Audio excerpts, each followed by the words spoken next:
বলো। ভালোই সেল হচ্ছে, কাস্টমার প্রচুর হয়ে গেছে, সামলানো যাচ্ছে না।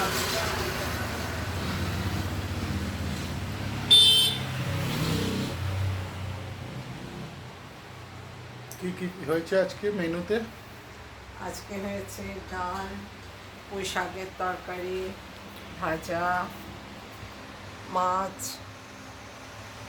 মাছ মানে মাছের কাতলা মাছের কালিয়া, চিকেন কষা, চাটনি, পাঁপড়। আর স্ন্যাক্সে?